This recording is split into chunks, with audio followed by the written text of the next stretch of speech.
74% of startups fail because they prematurely scale their business, but almost no one explains what that actually means or what it looks like from the inside. In this video, I'm going to show you why most founders sprint past the most important terrain in their entire journey, why the real cost of that sprint stays hidden in the numbers until something visible breaks, and what that terrain is actually for once you know how to use it. And if you don't know who I am, I'm Racz. 15 years as a co-founder and chief operating officer, scaling high growth companies from 10 to 250 people, doing 15 million a month in revenue. And now I help founders prepare themselves and their companies to scale beyond a startup. If you've watched the earlier videos in this series, you already understand the two mountains framework, the startup mountain, the scale-up mountain, and the specific stretch of terrain between them. If this is your first video with me, here's the context you need. Every founder has two mountains to climb in their business. The first mountain is the startup phase where you're in survival and hustle mode, trying to get to product market fit. And the second mountain is the scale phase where the objective is creating a company that runs on coordinated leadership, defined ownership, predictable rhythm, and systems that hold without the founder holding them together by force. But between those two mountains, there is a stretch of terrain that almost nobody maps and almost nobody uses correctly. And I call this stretch of terrain the scale-up threshold. It is the most important preparation phase in the entire founder journey. And it's where most of the founders I work with realize in hindsight that everything started to break. Reasons the scale-up threshold traps most founders instead of catapulting them forward is that they don't even know it exists. The second reason is that they are so stuck in survival mode that they can't pause long enough to learn that it exists. And the third reason, the one I want you to pay the most attention to, is that they know it exists, but they think they're the exception and try to sprint past it anyway. The reason is yours. The mechanism doing the actual damage underneath each of them is the same. It's pressure combined with a startup identity that has spent years being rewarded for moving fast and producing more output, and that has learned to interpret a more intentional pace as a threat. It isn't always coming from the same direction. Sometimes it shows up from the outside. It looks like pressure from investors or a clock on your runway, a board now holding you accountable to a growth plan that you sold them. But sometimes it shows up from the inside, having FOMO on new shiny opportunities, feeling like you're not doing enough, or the fear that what you've already built isn't good enough. But more often than not, you're feeling the pressure from both the inside and outside at the exact same time. And regardless of the direction, that pressure lands on the same startup identity that says your value is measured by your output.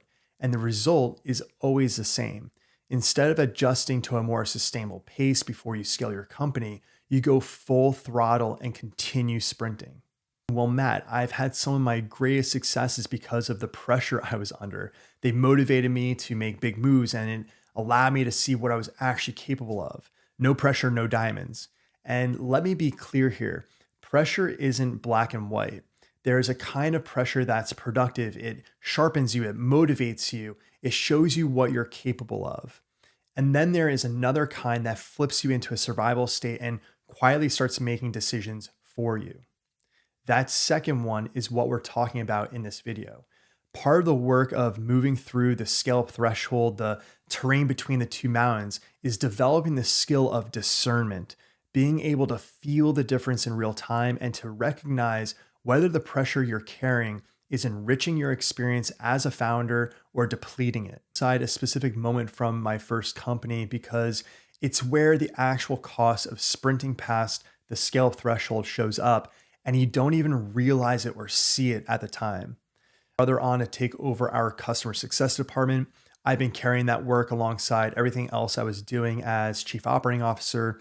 And the whole point of bringing him on was to finally hand it off and step into a more evolved version of my own role. And so he came over to my apartment one evening after his first week, and I had my workstation set up. And he stood next to my desk and he started talking about how excited he was, how much this opportunity meant to him, his ideas for the department, and his gratitude for being brought on. Never looked up from my screen. I was working through this forecast, these headcount projections, the burn rate, how long we had if we didn't hit our revenue targets. And he talked at me from my side view for the entire conversation. I never paused the work or acknowledged what he was actually saying. I never even turned to him, gave him or us that moment to celebrate and connect. I was in full sprint mode. I was consumed in the doing instead of being present as a leader and a brother. Anything is how you do everything. Level, it's a survival reflex that got rewarded relentlessly on the first mountain, wired in through thousands of repetitions, and then kept running at full speed instead of adjusting to what's actually needed to scale. By the time most founders reach product market fit, they can't imagine operating any other way. They've stopped being able to see the pressure they keep putting on themselves is part of what's breaking the company. What makes the scale-up threshold so difficult to see from the inside is that the dysfunction almost never shows up in the numbers at first. Oftentimes you'll see that your revenue is actually climbing and headcount is going up. The lagging indicators and those external metrics are signaling things are under control, but the actual cost being paid is more systemic. It's the fragmentation building across your leadership team. It's the silence growing where the most important conversations should be happening, the slow drift of your culture away from what you originally built. And none of that could be seen or fixed inside a spreadsheet. Statistic that captures the structural piece of this better than anything else I've seen. 10 founders feels they can't be fully honest with their investors about the real pressures they are carrying. Without honest conversations, you can't address root problems and you end up living in a world of performance where you feel trapped. The other number worth knowing, 53% of founders report burnout in any given year. And I think that number is modest. Percent of them say that burnout directly impairs their ability to lead and make decisions and know shit. Scrambling in the scale-up threshold, still trying to sprint their way to success. Burnout is the way. Even if they admit that burning themselves out is suboptimal, they don't know any other strategy. And so the loop just continues. This terrain at all is because I was finally able to see it from the outside. About 8 months after leaving my second company, I was hired as a coach and advisor by a founder running a business doing about $2 million a year in revenue. And she had a vision to nearly triple it inside of a year. And she knew she had a leadership gap, so she brought me on. And so I ran this full audit, her leadership team, her org structure, her product and services, the leadership dynamics, the conversations that were happening and the ones that were quietly being avoided. What became clear very quickly was that before she touched marketing spend, before she made a new hire, before she did anything else, there were structural and organizational, relational, personal leadership priorities that had to be addressed first. We are so good at deceiving ourselves into believing that our big revenue goal is ambition. But without the organizational infrastructure underneath it and the ability to coordinate the team to achieve it, we just stack immense pressure onto ourselves and our team. Audited for a long time, looking at what she had built, where she wanted to go, and what was genuinely missing. And that's when I saw it, the terrain between the two mountains, this scale-up threshold clearly for the first time in my life. And then I saw it retroactively. I saw it in my first company, the month the investment landed. I saw it in my second company, the day we decided to launch 5 additional businesses on top of an original company that was already exploding. The two mountains, the scale-up threshold and the base camp metaphor together, they form the most useful frame I found for talking about what launching, building, and scaling a company actually looks like. The climbers who summit Mount Everest, they would never dream of sprinting past base camp just to save time. They spend the most time there acclimating to the altitude, building physical capacity for what's ahead, preparing their equipment, making sure the team is capable and ready, mapping the route for what the ascent actually requires. Because most founders, when they hear this, they think I'm telling them to delay their growth or miss out on big revenue opportunities. And that couldn't be further from the truth. What I'm saying is that the base camp before the second mountain is the preparation that earns your right to actually climb to that summit. The founders who treat the space between the two mountains, the scale-up threshold, as a failure state to push through or sprint past are the ones who show up on the second mountain completely underprepared and struggling the most. They find themselves sliding backwards, losing team members who can't keep the pace, putting in enormous effort but covering very little ground. The hard truth is that most founders leading their expedition, they fail because they started climbing before they were actually prepared. And that's what they mean when they say 74% of startups fail because they scale prematurely. They think that because they were able to climb the first mountain, they can just do more of the same on the second. Back to either one of my companies and do this correctly. Here is what preparing at the base camp of the second mountain would have actually looked like in practice. The first task is getting the leadership team genuinely unified, not divided and conquered, where each leader runs their own domain in isolation and reports up to the founder, but actually unified, aligned on what you are building, what the real bottlenecks are across the company, and what has to change before the company starts climbing again.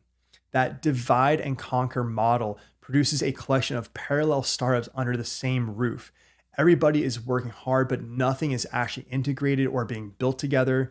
And that is what we lacked in both of my companies. And that fragmentation was the real reason we never built what we were truly capable of. Is an honest audit of the team and your org structure. This is so hard to do because you built so much loyalty with your original core team that it makes it difficult to get real about their actual capabilities, what the real gaps are, and what is truly needed to mature the organization.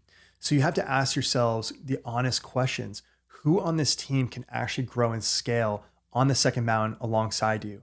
And who might not be able to make the shift? What roles need to exist that currently don't? What roles exist that shouldn't? Who can actually level up and manage other team members beneath them? And who would be better in a strict operator role, even if that means letting them down on a promotion in title and responsibility that they think they've earned? Most founders avoid this conversation because they've spent years conflating loyalty and willingness to jump into every fire with actual capability and experience level. Those are not the same thing. And I made this mistake more than once, promoting someone who had earned my loyalty into a manager role when what they actually needed was more time as an operator or more support around them in their role. That cost lands in two places. The person ends up underwater in a role they aren't truly ready for yet, and the team underneath them ends up under-led at the exact moment the company needs strong management the most. Is an honest audit of your product and services. In the startup phase, you build the product as quickly as you can, iterating on the fly, writing code that isn't super scalable, delivering an onboarding experience with white glove. You're just trying to build something that people will pay you for that works well enough for your team to keep selling it. So that product is not built for the scale-up phase. There's a lot you need to be honest about when it comes to its actual capacity to scale. And this was the last thing we wanted to admit or look at in my companies, because once the market is responding and you feel like you've struck gold, all you want to do is pull the lever and scale your customer base. But if you're not having a real conversation with your chief technology officer or whoever owns the product, that may even be you, you can find yourself months down the line in one of the most miserable places, all because you avoided looking at this part of your company. It was for the service architecture. One company I worked with had a coaching arm where they needed a new coach for every few clients, and they wanted to bring on hundreds of new clients that year. Nothing was documented. There was no internal management experience on the team, and they needed to hire dozens of coaches and build a new management layer before they could even start. The scale-up threshold is where you get honest about these things, and the base camp is where you solve them before hitting full throttle. Is the one founders resist the most, and it's your own leadership evolution. What is still on your plate at this stage of the company that doesn't actually belong there anymore? And I'm not just talking about offloading these tasks, but actually transferring them with context, with documentation, mentorship, and the real support the person needs to take it on and be successful and truly own it. I've seen so many founders, and myself included, who just throw things at their team members and wish them luck because they are too busy juggling their own priorities and feeling the pressure, internal, external, to move fast. You need to get honest with yourself about whether you're willing to become the leader who builds the team that carries the company instead of being the founder who tries to keep carrying everything alone and expecting everyone else to do the same. Now, your ability to look in the mirror with humility is also critical here. That means admitting your own mistakes, your own shortcomings, your own blind spots without defending yourself, shifting blame, or over optimizing for perfection. In this scale up phase, you're going to have to learn how to face yourself and grow into a more mature leader, not just a founder who is capable of working harder and longer hours. Is returning to the foundations, to the roots, your mission, your North Star, the core values you mapped in the early days and haven't thought about in months. To me, this is the most exciting task at the threshold because it can reinvigorate your passion for what you're building and what's still possible on the journey ahead. It lets you anchor back into your original purpose with more wisdom, with more clarity, and a real company behind you. You can then create a strategic plan that the whole company can actually orient around and believe in. And that becomes the unified framework that lets the team coordinate and integrate across the departments without routing every decision through your own bandwidth. And inside that work, space for the conversations everyone already knows need to happen, the ones that keep getting deferred because there is always something more urgent, your team often knows more about what needs to happen than you do. And if we avoid those conversations because we fear losing control or we think we need to have all the answers, we are the ones who miss the golden opportunity to actually unify the team and give them the room to step up and grow alongside you. In my personal experience and working with other founders is that most of us at this stage are struggling with one of 4 predictable crises that show up at the scale-up threshold, and each one has a specific shape, a specific cost, and a specific way through. Knowing which one is yours is what changes how you actually lead, and that's what we're covering in the next video. For you, please subscribe to the channel, and if a founder comes to mind, somebody you know who is sprinting harder than they should be, send this video to them so they have an updated map for the terrain they're actually on.